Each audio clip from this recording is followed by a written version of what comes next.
우리 한번 좌우를 바라보시면서 한번 이렇게 질문해 보시겠어요? 어느 나라에서 오셨습니까? 어느 나라 사람이신가요? 라고 한번 질문해 보겠습니다. 어느 별에서 오셨나요?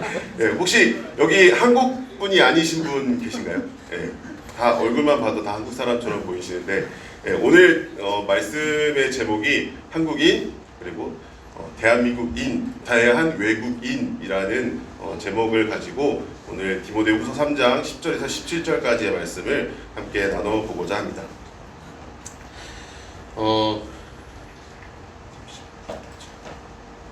그 화면 한번 클릭해 주시겠어요? 네, 이게 뭔지 혹시 아시나요? 너무 깜깜해. 되게 오래전에 제 사진입니다. 아직 20대 후반일 때 사진인데요. 여권이에요, 여권. 여권이 어떤 그 일을 하는 거죠? 여권이 갖고 있는 그 일, 여권이 하는 일. 바로 내가 어느 나라 사람인지 증명해 주는 것입니다. 사진은 얼른 없애도록 하고요. 이 여권은 내가 어느 사람인지 이 세계 어느 곳을 가든지 내가 대한민국 사람임을 증명해 주는 것입니다. 그래서 제가 어느 나라를 가든 내가 대한민국 사람임의 거짓이 없고 내가 어느 나라 사람인지를 제가 헷갈릴 일도 없고 남이 헷갈릴 일도 없습니다. 그런데 간혹 자기가 어느 나라 사람인지를 헷갈리는 경우가 있습니다. 그게 바로 언제냐면 제가 이제 이 여권을 가지고 한 3번 정도 비전 트립으로 몽골을 간 적이 있어요. 몽골에 한 2주씩 2001년, 2년 그리고 군대 갔다 와서 2005년 이렇게 3차례 몽골을 가서 선교를 했었는데 그곳에서 만났던 이제 선교사님과 선교사님의 자녀들이 있었는데 선교사님들의 고민이 그거였어요. 선교사님의 자녀들, 이제 MK라고도 하고 미셔너리 키즈라고 하는데 이 아이들이 자신이 한국 사람인지 몽골 사람인지 정체성의 혼란을 갖는다는 거예요. 부모님이 분명히 한국인이고 한국말을 쓰지만 내가 만나고 내가 생활하고 쓰는 언어 모든 문화는 몽골의 문화와 이것들을 갖고 생활하기 때문에 나는 몽골 사람이라고 생각을 하고 사는데 도리어 이제 몽골 사람들은 나를 몽골 사람으로 봐주지 않는 거죠. 나는 몽골 사람인가? 나는 한국 사람인가? 이걸 헷갈려 하며 살아간다라고. 그래서 이 선교사님들이 그 각각의 고민을 가지고 계시다가 이 몽골에 계신 선교사님들이 어떤 걸 세우셨냐면 미셔너리 키즈 스쿨을 세우셨어요. MK 스쿨이라고 해서 선교사 자녀들을 모아놓고 이 아이들의 정체성이 혼란되지 않도록 이 아이들의 세계관을 바로 세워줄 수 있도록 하나님의 말씀과 그리고 한국의 역사와 몽골의 문화를 함께 가르치는 학교를 세워서 아이들을 가르치시는 학교를 세우고 그 학교를 방문한 적이 있었습니다. 혹시 여러분은 이런 일을 겪어보신 적이 있으신가요? 아마 우리는 한국에 살고 있고 한국 사람으로 있기 때문에 이런 경험이 아마 없으실 거예요. 그런데 우리가 혹시 여러분 한국 사람, 한국인이라는 국적 말고 다른 국적을 갖고 계시다라는 사실을 알고 계실까요? 우리는 다 이중 국적자인데 그 비밀을 혹시 모르시고 계셨던 분들이 계신가요? 다들 아시는 분위기로 지금 표정이 계신 것 같은데 그리고 우리는 한국 사람이라는 대한민국 사람이라는 그 국적이 말고 한 가지 국적이 더 있는데 그것은 바로 하나님 나라의 백성이라는 국적입니다. 우리가 이 세상을 살아가는데 우리는 한국인이지만 그리스도인, 하나님 나라의 백성이기도 합니다. 그래서 오늘 제목이 한국인, 대한 외국인이라는 제목을 짓게 되어진 것입니다. 한국에 살고 있는 하나님 나라의 백성이라는 뜻을 가지고 제목을 지었습니다. 잠시 물 좀 마시겠습니다. 제가 한 10여 년 넘게 이제 아이들만 대상으로 설교를 하다가 한 그 7년 만에 어른들 앞에 지금 설교를 하게 돼가지고 좀 긴장이 돼요. 그런데 갑자기 예고도 없이 저희 뒤에 저희 아버지가 와서 앉아 계셔요. 어제 집에 가시는 거였는데 안 가시고 저희 집에서 주무셨거든요. 그래갖고 아버지 앞에서 설교하는 게 또 처음이에요. 그래서 더 긴장이 되는데 그래서 떨리는구나 하고 생각해 주시면 좀 버벅이거나 말씀이 조금 약간 조금 약간 이렇게 어지러운데 라고 생각이 되시면 그런가 보다 이해해 주시면 되겠습니다. 그래서 여러분들 혹시 그리스도인으로서 이 대한민국을 살아가는데 혹시 불편함을 혹은 어려움을 겪어보신 적 있으신가요? 아마 대부분이 있으실 거예요. 제가 오늘의 이 예배 말씀이 마치고 이제 부를 찬양을 준비하면서 그 찬양을 이제 일주일 동안 계속 들었어요. 듣다가 유튜브로도 듣고 뭐 제가 이제 또 쓰는 음악으로 듣고 하는데 그러던 중에 이제 유튜브 밑에 댓글을 이제 읽게 되었는데 한 대학생이 남긴 그 댓글을 봤어요. 이 대학생이 학교를 갔는데 학교가 앞반과 뒷반 두 반으로 이제 되어 있는 반이었는데 자신은 뒷반인데 시험을 보는 날이었대요. 그래서 앞반이 먼저 시험을 보고 자기가 뒷반으로 이제 시험을 보러 가는 중에 쓰레기통에 앞반 시험지가 버려져 있는 거를 목격하게 됐다고 하더라고요.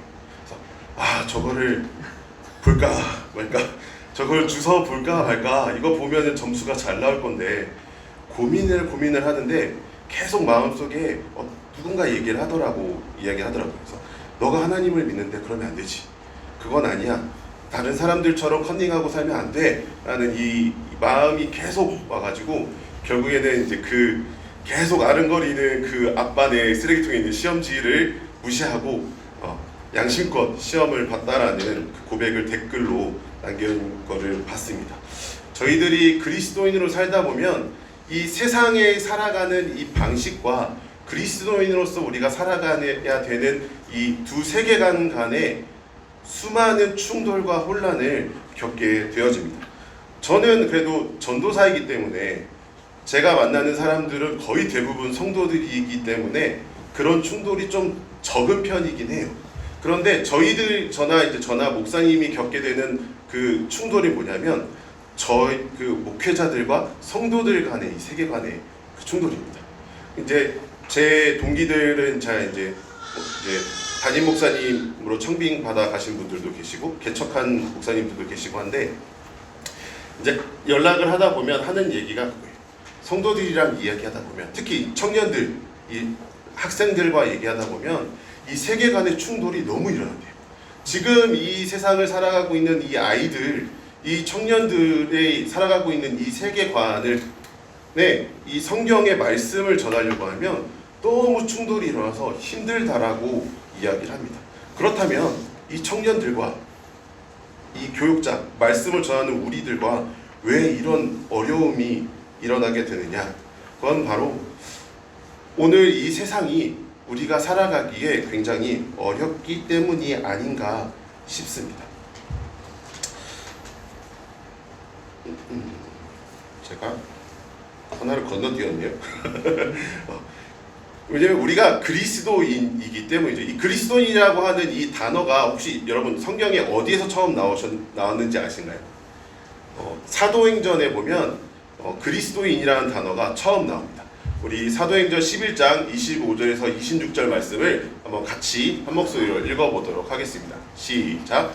바나바가 사울을 찾으러 다소에 가서 만남에 안디옥에 데리고 와서 둘이 교회에 1년간 모여 있어 큰 무리를 가르쳤고 제자들이 안디옥에서 비로소 그리스도인이라 일컬음을 받게 되었다.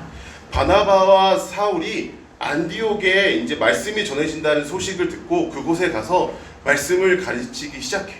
1년간 그 안디옥에 있는 사람들에게 말씀을 가르치면서 큰 무리가 이제 예수님을 믿게 되어졌고, 그리고 그것들이 소문나게 되어지면서 안디옥에 있는 하나님을 믿지 않는 사람들이 이 교회를 다니는 사람들에게 뭐라고 얘기하냐면 그리스도인이라고 이야기합니다.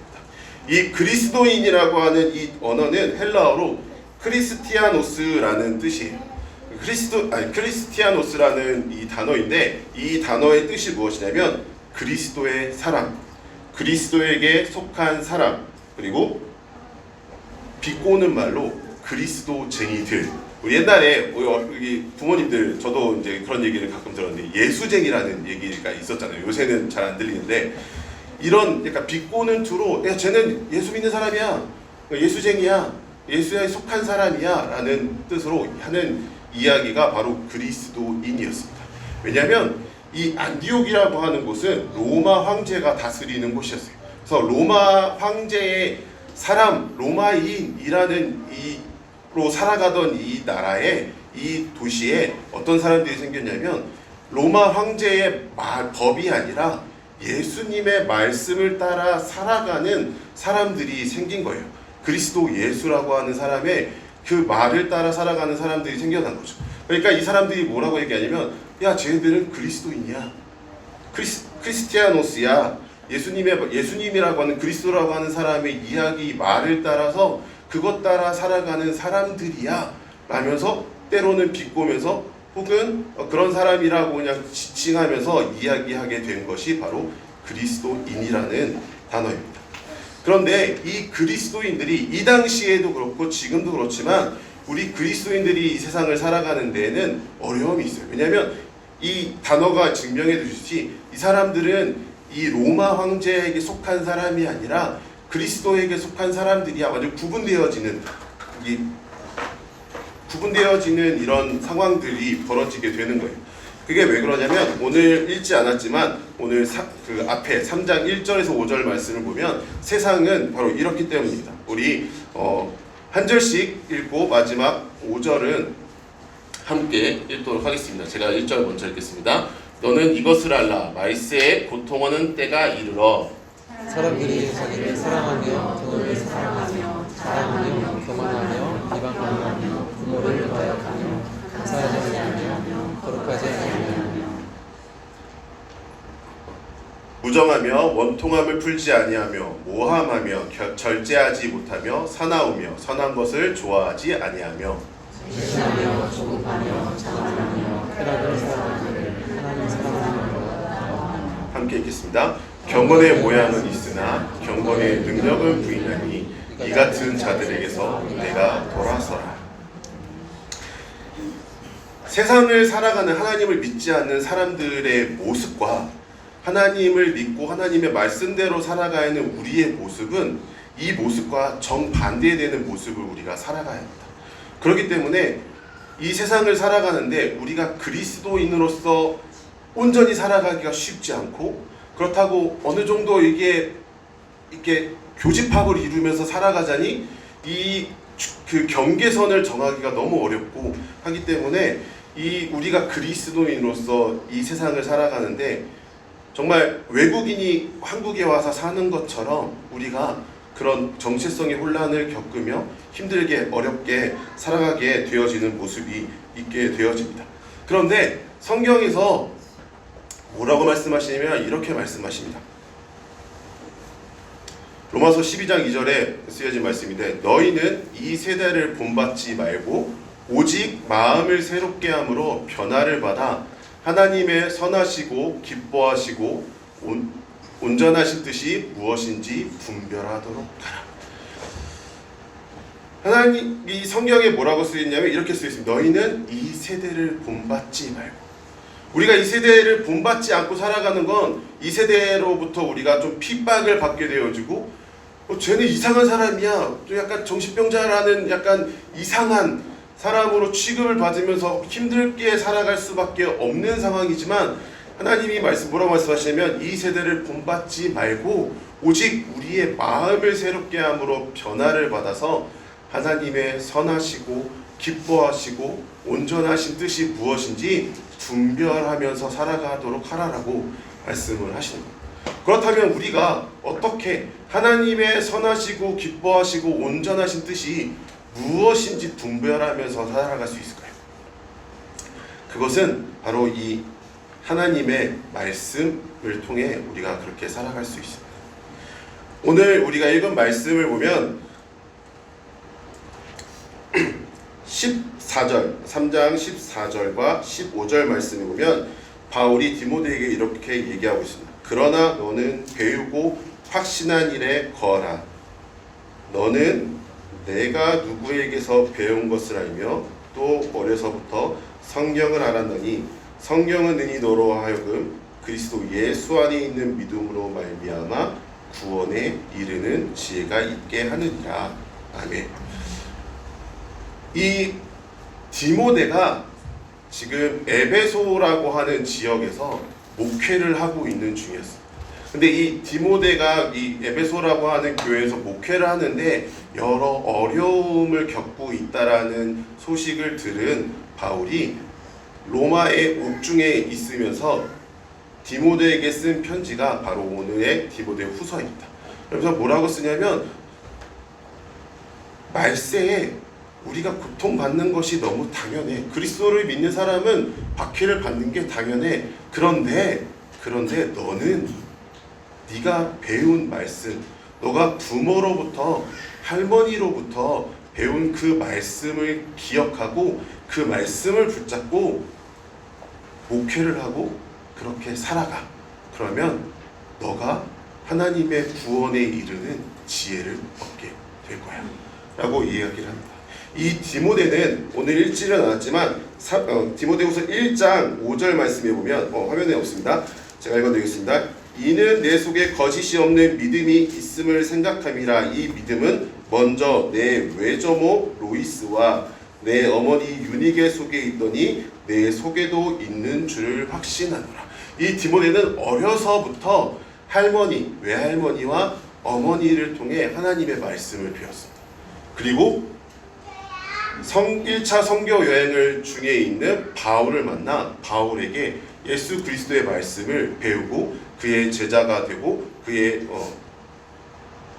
멘티 맞죠? 멘티로서 이 복음을 전하는 목회의 길을 걸어가고 있는 것입니다. 그래서 이 디모데에게 이야기하는, 네가 어려서부터 배운 그 말씀을 기억하고 그 말씀대로 네가 나아가. 그러면 하나님이 너에게 구원의 지혜를 주실 거야. 이 말씀은 우리에게도 속한 말씀입니다.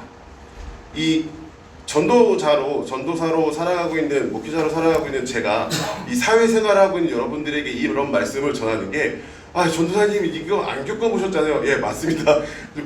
저 안 겪어본 건 아니지만 여러분처럼 치열하게 겪어보지 못하고 있습니다. 그렇기 때문에 어떻게 보면 잘 모르시니까 하시는 말씀일 수도 있습니다. 근데 그런데도 이 말씀에 하나님이 뭐라고 말씀하시냐면 이렇게 말씀하고 계신 거예요. 그 말씀을, 너가 어려서부터 배운 그 말씀을 기억해. 그게 너에게 구원의 지혜가 될 거야. 이 디모데 후서가 쓰여진 이 시기가 어떤 시기였냐면요, 여러분 로마의 대화재 사건 기억하시나요? 로마의 네로 황제가, 미치광이 황제라고도 얘기하는 그 황제가 로마를 다 불태워버립니다. 그리고 이 사건이 누구 때문에 일어난 일이다 라고 얘기하냐면 저 예수쟁이들, 그래서 예수님을 믿는 사람들을 박해하는 시기가 바로 64년에 대로마 대화재가 일어나고요. 그 이후부터 그리스도인들을 박해하는 일이 벌어지는데, 이 디모데후서가 바로 그 시기 64년도부터 67년도 이 사이에 기록되어졌다라고 얘기합니다.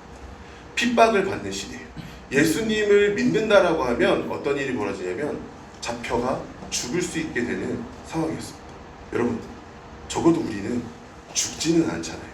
근데 가끔 이 말씀을 준비하면서 어떤 생각이 들었냐면, 차라리 목숨이 걸린 일이면 목숨을 걸고 하나님을 믿게 되는데, 이게 또 그렇지 않은 애매한 상황이니까 더 힘든 것도 있지 않을까라는 생각이 들기도 하더라고요. 그래서 이 말씀을 준비하면서 되게 부담이 됐어요. 내가 왜 이 구절을 정했지? 나는 어떻게 살고 있다고 얘기하려고 나는 이 말씀을 전하려고 준비를 했을까? 후회도 하면서 그래도 열심히 두근거리면서 말씀을 준비하고 이 앞에 서 있습니다. 제가 이 말씀을 전하는 이유는요, 제가 주범 키즈, 우리 아이들에게 말씀을 전하는 사람이잖아요. 이 말씀을 아이들과 함께 예배를 드리면서 많이 느끼게 되는 것이 무엇이냐면, 제가 어렸을 때랑 참 많이 다르다라는 것을 느끼게 돼요. 저 어렸을 때는 교회 가서 생활을 하는 게 그냥 당연한 거였거든요. 그냥 주일날 아침에 교회 가면 하루 종일 교회에 있다가 집에 들어가고, 왜 이렇게 늦게 왔냐고 엄마한테 혼나고, 하루 종일 교회에서 뛰어다니면서 놀고, 친구들이랑 선생님들이랑 중국집 가서 짜장면 먹고 맨날 뭐 토요일 되면은 제자 훈련하러 가고 뭐 찬양팀 연습하러 간다고 하고 하는데 지금의 우리 아이들은 너무 바빠요. 교회에 있을 시간이 없어요. 그래서 선후배 간에 어떤 신앙에 대한 조언을 들을 시간이 부족해요. 그리고 교회에 주일날 예배 나오는 거 하나도 힘들어요. 왜냐하면 아이들이 다니는 학원에서 토요일 주일날 캠프를 또 많이 가요. 많이 빠져요. 특히 태권도 학원 다니는 아이들 캠프를 그렇게 가요. 겨울 되면 스키 타러 가고 보드 타러 가고 여름 되면 수영장 가고 놀이동산 가고 너무 바빠요 아이들이. 그래서 주일날 한 번 만나는 저로서는 아이들에게 이 말씀을 온전히 다 전하기가 너무 힘들어요. 그래서 가장 절실하게 느끼는 건 뭐냐면 지금 시대에 제일 중요한 건 부모님이 가정에서 아이들에게 어려서부터 말씀을 전하는 거다라는 거예요. 그래서 제가 오늘 이 말씀을 준비했어요. 또 어려서부터 성경을 알았나니.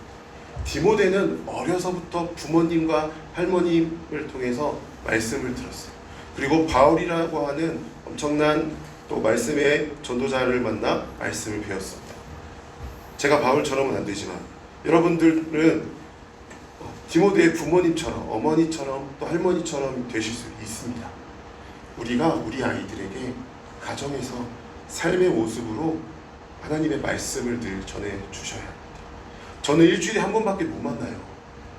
제가 열심히 준비해서 전하지만 제가 일주일에 한 번 30분, 길게는 40분 아이들에게 말씀을 전하는 것보다 여러분들이 하루에 5분, 10분 아이들과 함께 말씀을 보고 기도하는 그 시간, 그리고 여러분들의 삶의 모습으로 아이들에게 하나님의 말씀을 전해주시는 게 아이들의 믿음의 사람으로 그리스도인으로서 이 혼란한 세상을 살아가는데 가장 강력한 힘이 되어질 수 있습니다.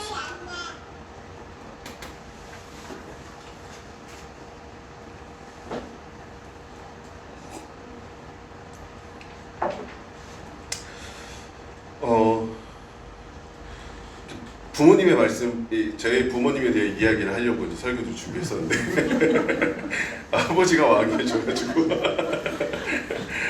참 나쁜 얘기는 아니에요. 다행히 저는 그 모태신앙은 아니지만 그 어려서부터 교회를 다녔습니다. 부모님을 따라 교회를 다녔고요. 부모님의 손에 이끌려서 40일 새벽기도도 따라다니고요. 너무 싫었어요. 새벽에 일어나는 게 너무 힘들었어요. 근데 40일을 그래서 한 번도 40일을 다 나가본 적은 없는 것 같아요. 어떻게든 하루 이틀은 꼭 이게 억지로 잠이 들어서 못 깨는 것처럼 행동해서 그 한 번 정도는 어머니가 이렇게 아버지가 한 번 정도는 봐주시더라고요. 그래서 40일은 한 번도 참석을 해본 적이 없는데 40일 특별 새벽기도, 뭐 신년 부흥회, 무슨 그때는 부흥회도 참 많았어요. 그 부흥회 나가면 제 동생은 나가서 노는데 저는 부모님한테 붙잡혀서 그렇게 항상 예배당을 못 나가고 앉아 있었어요. 왜냐하면 제가 초등학교 4학년 때 엄마 아빠한테 뭐라고 얘기했냐면 이렇게 얘기했어요. 나 오늘 그 제자훈련에서 전도사님한테 선교사 한다고 했어 라고 어머니 아버지한테 얘기를 했어요. 그때 어머니 아버지가 딱 보통 이제 그래 그랬구나 하고 이제 넘기셔야 되는데 저희 어머니랑 아버지는 그래 그럼 넌 이제부터 선교사야 하고 새벽 기도를 맨날 데려가시고요. 그 부흥회 다 데려가시는 거였고 나중에 후회했어요. 내가 왜 그 얘기를 했을까? 내가 그 얘기 안 했으면 이렇게 안 끌려다녔을 것 같은데 좀 편하게 동생처럼 예배를 드렸을 것 같은데 근데 그런 부모님이 계셨기 때문에 제가 이 자리에 전도사로 말씀을 또 전할 수 있는 은혜가 있지 않나 싶습니다. 저희 부모님은 되게 제가 봐온 부모님은 교회에 굉장히 섬김을 잘 하시는 분이셨어요. 주일뿐만이 아니라 평일에도 저희 어머니는 저에게 동생을 맡겨놓고 목사님들과 함께 신방을 다니시는 바쁘실 만큼 열심히 교회를 섬기셨어요. 그리고 열심히 기도하시는 분이셨고 말씀을 읽고 하시는 분이셨어요. 그리고 교회에 어떤 불만사항이 있다 할지라도 그 불만사항은 또 덮어두고 섬기는 일은 섬기는 일로 열심히 섬기셨던 것 같아요. 그래서 그거 모습을 봐오고 자란 제가 이렇게 전도사로 목회자로 교회를 섬기며 나아갈 수 있는 원동력이 되는 것 같아요. 당연히 그래야 되는 거 아닌가? 우리 부모님이 그러셨는데 당연히 그래야 되는 거지 라고 살아왔던 것 같아요. 그리고 그 부모님의 기도와 사랑 덕분에 지금의 제가 있을 수 있었던 것 같아요. 크게 삐뚤어지지 않고. 그리고 물질에 대한 부분에 특히나 부모님이 저에게 많은 지금의 저의 모습이 있게끔 해주신 것 같아요. 어려서 이제 열심히 저금을 했어요. 저희 어머니가 하신 말씀이 뭐냐면, 그 돈 너 열심히 저금해서 뭐 할 건데? 너 위해서만 쓸 거야? 이거 하나님이 너한테 주신 거야. 이거 다른 사람을 돕는 데도 써야 돼. 그 초등학교 때 처음으로 열심히 모은 돈을 깨서 너무 아까운데 그거를 이제 그 당시 기아대책이었나? 어딘가에 이제 후원하는데 이제 보냈어요. 한 번. 그러고 나서 좀 커가면서 기아대책의 정기 후원을 이제 하게 되어졌고요. 지금까지도 계속 해오고 있습니다. 그리고 부모님이 저희 장외 삼촌도 목회를 하고 계신데 그 개척교회를 개척하시고 이제 교회가 힘든 걸 보시면서 아버지 퇴직금, 제 기억이 맞는지 모르겠는데 퇴직금의 일부를, 그때 IMF 시대였는데 그 일부를 또 이렇게 교회에 헌금하시고, 그때는 그게 이해가 안 됐거든요. 우리 집도 힘든데 근데 그래서 이게 저희 집이 되게 가난한 것도 아니었고 부유한 것도 아니었지만 힘든데 왜 그러실까? 근데 지금은 그게 저에게 밑거름이 되어져서 제가 헌금을 드리거나 누군가 선교사님을 후원하거나 어려운 사람들을 후원하는 일이 조금 아깝긴 해요. 나도 힘든데 조금 아까운데 그 일을 멈추고 있지는 않습니다. 그리고 저희 아이들에게도 가르치고 있어요. 그래서 지금 저희 아이들 저금을 그 5월 5일 어린이날과 12월 25일 성탄절이 되면 너는 엄마 아빠가 너희들은 아빠가 선물을 사주니까 너희들이 받은 요 용돈의 일부를 너희들이 얼마 드릴지를 정해서 하나님을 믿지 않는 사람들에게 헌금을 그들을 후원해야 돼. 이게 하나님이 우리에게 주신 물질이야. 그렇게 사용하는 거야. 제가 부모님이 받은 그 가르침대로 저희 아이들을 가르치고 있습니다. 근데 저 아이들이 어떻게 클지 모르겠지만 잘 커주길 바라고 있습니다. 이런 것처럼 우리 아이들은 부모님의 모습을 봐오며 자라갑니다. 얼마 전에 2월 22일 날 김창옥 쇼를 이제 가끔씩 보거든요. 김창옥 쇼 2를 지금 TVN에서 하고 있는데 그걸 이제 보던 중에 그 김창옥 강사님이 이런 말씀을 하시더라. 자녀에게 교육하는 것이 부모의 역할이지만 부모가 어떤 모습으로 존재했는지 또한 가장 큰 영향을 끼친다. 예, 감사합니다. 제가 못 넘기고 있었는데 이런 이야기를 강의 중에 하셨어요. 설교를 준비하고 있던 중에 이 말이 너무 와닿더라고요. 그래, 나의 모습이, 우리의 모습이 내가 그랬던 것처럼 우리 아이들도 우리의 모습을 보며 신앙의 생활을 하지 않을까. 우리 부모님들, 지금은 아이들이 부모님을 이해 못하고 할 수 있어요. 저도 그랬어요. 저도 부모님이랑 청소년 시절에 거친 어머니와 거친 싸움을 하고 저도 그랬습니다. 저도 엇나가기도 했고요. 엇나가려고 또 해봤고요. 크게 엇나가진 않았지만 저도 부모님과 여러 트러블들이 있었어요. 그런데 그것이 지금이지만 그것이 밑거름이 되어지고 여러분들의 기도하고 말씀 읽고 아이들에게 전하여지는 그 메시지들이 훗날 좀 늦은 때가 될 수도 있죠. 저처럼 40대가 되어져서일 수도 있겠긴 하겠지만 그것이 꽃필 수 있다는 사실을 기억하시고 아이들에게 하나님의 말씀 전하는 것을 놓치지 않아 주셨으면 좋겠어요. 우리가 아이들을 매일 학원을 보내고 공부를 시키잖아요. 그런 것처럼 우리 아이들이 이 세상을 그리스도인으로서 이 대한민국이라고 하는 나라를 살아가기 위해선 이 말씀이 너무나도 필요합니다. 그리고 이 말씀을 따라 살아가는 부모님의 모습이 우리 아이들에게는 너무나도 필요합니다. 아이들을 공부시키는 것만큼, 아이들에게 좋은 것을 챙겨주시는 것만큼 우리에게 가장 좋은 예수 그리스도의 말씀, 하나님의 이 말씀을 우리 아이들에게 꼭 매일매일, 좀 힘들면 적어도 일주일에 2, 3일 아이들에게 전해주시고 아이들을 위해 기도해 주셨으면 좋겠습니다. 아프리카 속담에 이런 말이 있대요. 한 아이를 키우려면 온 마을이 필요하다. 그만큼 자녀를 양육하고 교육하는 것이 어렵다라는 이야기죠. 그냥 일반 아이들을 교육하는 것 그냥 힘든데 말씀대로 살아가게끔 가르치는 것은 더욱 힘들고 어렵습니다. 아이들을 저도 가르치고 부모님들도 가르치시면 우리 주범교회 모든 성도들이 하나가 되어져서 이 자리에 앉아있는 우리 주범 키즈 아이들, 그리고 청년들, 그리고 중고등부 아이들, 이 모든 아이들을 우리 교회가 한마음 한뜻으로 이 아이들을 말씀으로 기도로 함께 양육하였으면 좋겠습니다. 그래서 이 아이들이 자라나서 나중에 신앙의 고백을 할 수 있고, 오늘 이 뒤에 부를 찬양의 고백처럼 나의 가장 복된 일이 주를 만난 것이고 내가 가장 잘한 일이 주를 섬긴 것이다 라고 고백할 수 있는 우리 아이들이 되어줄 수 있도록 우리 아이들을 가정에서 그리고 이 교회에서 한마음으로 품어주시고 함께 양육하며 나아가는 우리 주봉교회 모든 성도분들이 되시기를 소원합니다.